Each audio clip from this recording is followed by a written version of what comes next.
I'm here to talk to you today in this module about how you drive. I'm not here to teach you anything about the driving skill itself, but to get you to think about your decision making while you drive. A police vehicle is a powerful weapon. At 60 miles an hour, a 4,500 pound police vehicle develops about 273,000 pounds of kinetic energy. Compare that to your standard issue 165 grain 40 Smith & Wesson jacketed hollow point bullet that develops about 443 foot-pounds of energy at the muzzle. Unfortunately for us in today's world, about a third of all police officers who die in the line of duty die because of auto accidents. From 1981 to 1989, an FBI law enforcement study concluded that 1,029 police officers had lost their lives in automobile accidents, another 160 in motorcycle accidents, and 379 were struck by vehicles. We have a huge problem in America with the dangers of driving, and we don't normally realize it. How many times in the last year have you had to pull your gun out and use deadly force to defend yourself or someone else? Compare that with the amount of time you spent in your car, which is pretty much a daily occurrence. We have to change the way we think about our driving habits, or we will face severe civil and possibly criminal action as a result of our decision making. There are a lot of pros and cons to emergency and pursuit driving. People say some of the pros are that you have a faster response time, that individuals hear you prior to arrival, and you're able to disregard traffic control devices. Well, the facts are that these are not pros, but cons. For every 10 miles an hour you drive over the speed limit, you're twice as likely to be involved in an accident. You don't save that much time. If you do the math on a 6-mile response, the difference between driving the speed limit and driving 85 or 90 miles an hour is only about 30 seconds. You can hold your breath for 30 seconds. Faster speeds lead to not only the increase in the possibility of an accident, but also faster speeds lead to complaints by citizens, and the results of a crash with a citizen can be devastating to you and your family and the agency. Before there's an emergency and pursuit response, you need to have the following mindset. You need to have reminders in your head. The results, are they worth it? Is it really worth driving 100 miles an hour after some guy that left a gas station and not paid for $10 worth of gas? Will your actions follow policy? As a reminder, will your actions follow policy? If you're involved in an accident during a pursuit or emergency response, everything you do will be quite closely scrutinized by attorneys, by the media, by family members, by the department, and others. As a reminder, how will the media and public react to your actions? How will the public feel about you chasing that guy that stole $10 worth of gas and you driving after him at 110 miles an hour? As a reminder, are you making a good decision? Is it worth the results? And finally, as a reminder, are you setting a good example for others? As you mature officers out there know, the things you do have a profound impact on the younger officers. And I challenge each of you out there with experience to use that maturity and be life coaches for those young officers as they come out of the academies and begin their career in law enforcement. As you all know, it's a tremendously exhilarating thing to be a police officer. It's a great career, but with it comes mass responsibility. And I encourage you older guys to take the young guys under your wings and gals and help them understand and rationalize their decisions. How can policy help you? Policy is like an umbrella. If you're standing on the golf course and a rainstorm develops and you peel out your big golf umbrella and you put it over your head, well, you might get some dampness around your ankles or on your feet, but pretty much you're going to stay dry. Think of that umbrella as policy. It's a set of standards, a nationwide standards that are there to protect you and your decision making. So it can help you if you stay under the umbrella of policy. Now, how can policy hurt you? Policy, whether you like it or not, is how you operate. It doesn't matter whether you like it or not, it's how you operate. If you get outside of policy, and I'll give you this quick example, The standard pretty much is when you go through an intersection is that you change your siren from wail to yelp, you stop at the crosswalk, and you cross each lane of traffic individually. So you make the decision to chase someone through an intersection at 35 or 40 miles an hour, and you have an accident. If your policy is contradicting your actions, you have severe problems. It's like taking that umbrella in the rainstorm and putting it back in the golf bag. You're going to get soaking wet. Pursuits. We need to be cognizant of how we use that term pursuits. You'll see on the PowerPoint that I have a pursuit definition from the Police Policy Studies Council. And I quote, motor vehicle pursuit, the act of attempting apprehension of a fleeing vehicle once the operator has given some indication of his or her intent not to stop or yield. This indication can be by increasing speed, bypassing traffic control devices, or other means. KLCIS has a similar definition in their standards. Under 41.2.2, under definitions, vehicle pursuit is an active attempt by an officer in an authorized emergency vehicle to apprehend a fleeing suspect who is actively attempting to elude the police. Attempting to merely overtake a suspected violator is not a pursuit. Attempting to catch up to a speeder is not a pursuit. Being behind a motorist who is inattentive to your emergency equipment because they're listening to the radio or they're talking on their cell phone or they simply can't hear you because of the sound muffling of the car is not a pursuit. Be cognizant over the radio as to what you say. Many times across Kentucky, we hear the term pursuit when in fact it's not a pursuit. But once you say that word, all the policy components of a pursuit come into play. Be cognizant of what you say on the radio. Think about what you say before you say it. If you're going to operate your police vehicle in an emergency fashion, either in a pursuit mode or an emergency response mode, KRS 189-290 controls the equipment that you must have on your police car. First of all, you must have flashing, oscillating, or rotating blue lights that are visible for 500 feet to the front of the vehicle. In addition, you must have a siren that's audible for 500 feet from the vehicle. By ordinance, your governing body can allow you to have red lights on your vehicle in addition to blue lights. Under KRS 189-940, you are exempt from some traffic regulations, but there's some important points of 189-940 that we need to consider. In the very first section of 189-940, at the first paragraph says that no portion of this subsection shall be construed to relieve the driver of the duty to operate the vehicle with due regard for the safety of all persons using the street or highway. This is a standard to which you'll be held. This is not a Kentucky standard. This is a national standard. This is language that's in almost every statute across all 50 states. It says that you may pursue a violator or continue through a red light without stopping, but the caveat is that you must use due regard for the safety of all persons using the street or highway. You may drive on the wrong side of the road. You may exceed the speed limit. But again, the statute says with due regard for the safety of all persons using the street or highway. Finally, the statute says that if you operate in an emergency or pursuit mode, you must have lights and siren operated continuously throughout the event. Continuously throughout the event. Now think about this the next time that you're running radar, traffic radar, and you begin to attempt to overtake a speeder. Once you exceed the speed limit, you should, in fact, operate your lights and siren to comply with the statute. And finally, the KRS 189-940 in subsection 7 says again one more time that you shall operate your vehicle with the due regard for safety of all persons using the street or highway. In 7 paragraphs in that statute, they reiterate that fact 5 times. I think they were trying to make a point with us.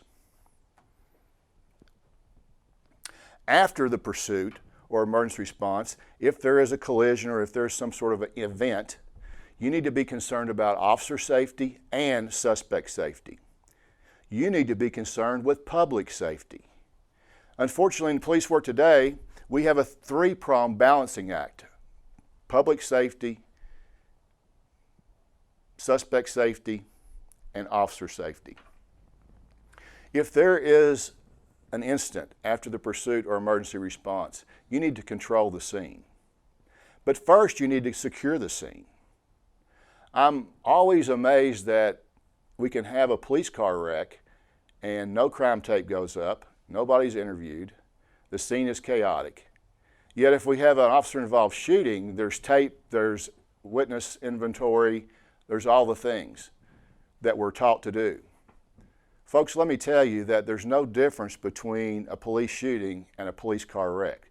They're both newsy events, they're both emotional events, they both garner a lot of media attention, and you need to treat them like the crime scene that they are. Once you have the scene secured and controlled, you need to step back and look objectively at next steps. You need to have a plan in place. If you're watching this and you're a supervisor, you should know in your mind the steps you would take if you have an officer-involved auto crash, whether it's from a pursuit or an emergency response. If you're an officer watching this module, you need to be thinking about what you should do upon arrival to one of those scenes, or what you should do if you're involved in one of those scenes. Think about it ahead of time. Have a plan in place. Be prepared. Keep the right people informed. These things are things that the chief may need to know about. These are things that the mayor or the county judge or the sheriff may need to know about. So keep the right people informed when one of these situations occur. And finally, deal with the emotion. A police car crash is a very emotional time. It's an emotional time for police officers, the brotherhood, the sisterhood that respond to that scene. We have to think about the family members of those involved on both sides of the coin. So it's a very emotional time. Be prepared for that ahead of time. Think about that. Unfortunately, in the United States of America, 55% of police officers do not wear their seatbelts. How can that be? How can that be? Of anyone in America, you folks know the dangers of auto wrecks. You see the carnage. You are the first responders. How can police officers not wear their seatbelts? It makes no sense. The seatbelt's designed to hold you in place. Additionally, the new cars have what we call pretensioners. The pretensioner is a little explosive charge at the base of the seatbelt that actually pulls the seatbelt back down into the ratchet if you are involved in a crash. The pretensioners hold you in place. Additionally, most cars now today have airbag control modules. The airbag control module inflates at 200 miles an hour in 1/20th of a second and provides a huge pillow of air for you to slow you down through the course of the crash. So pretensioners hold you in place, airbags slow you down. Finally, body armor is another layer of protection that you should utilize when you're in your police car. If you have your body armor on, the Kelvar panels will spread the energy of the crash out over a greater area, which leads to reduced rib injuries, sternum injuries, and possibly internal injuries. If you're involved in a collision, it's a reason to wear your vest, and you should wear one every day. We're going to talk more in Module 2 about driving at night, but I just want to hit a couple of things for you to let you sort of understand about the difficulties of night driving. First of all, realize that you're probably overdriving your headlights, even if you're driving the posted speeds on highways at night, especially if you're on a limited access highway where the speed limit's 70 miles per hour. And we'll talk more about that in Module 2. Pedestrians, unfortunately, erroneously believe that if they can see the headlights, then the driver can see them. As a practical matter, we know that's not correct, but that's not how pedestrians see cars approaching them. Hence, they walk in front of cars, hence they are hit. If a pedestrian enters your path from left to right at highway speeds, there's a 95% chance you'll hit them. A 95% chance. I urge you to use caution at night when driving. Finally, at night, certain colors can reduce your recognition of an object at night. Browns and reds and blues are extremely difficult to see at night. There's other factors that can affect your vision day or night. Rain, bug, glare, fog, safety glass, sun glare. A big one is sleep deprivation. If you're not getting the correct amount of sleep at night, you certainly are less attentive than one who has. Your food intake can greatly affect your perception and reaction times. Someone who eats a diet that's high in fat, fast foods, those types of things, will have a slower perception and reaction time than someone who does not. Nighttime driving can be affected by smoking or tobacco use. There's a chemical in the eye called purple. And purple, the chemical purple is not manufactured when nicotine is in use by the body. The color purple actually helps us see at night. So if you smoke or if you use tobacco products at night while driving, your nighttime vision is not as good as it could be.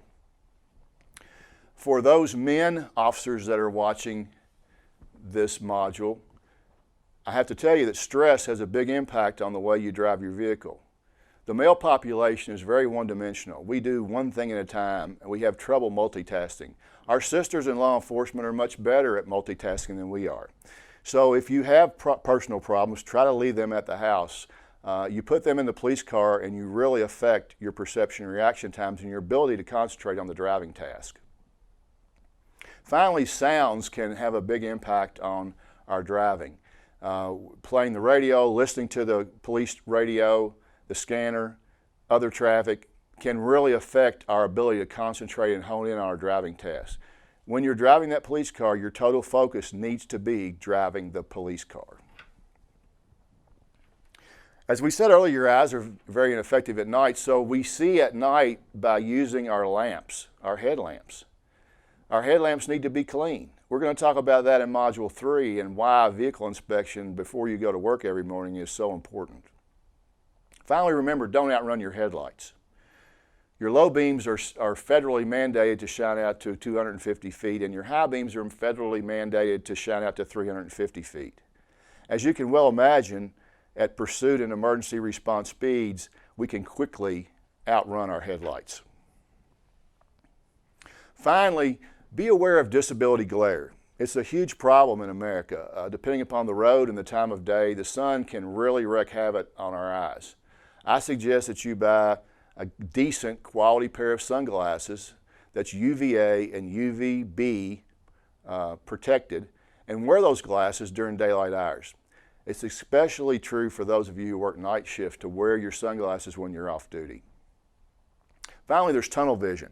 Tunnel vision is a phenomenon that happens the faster we drive, the smaller and more narrow our field of view.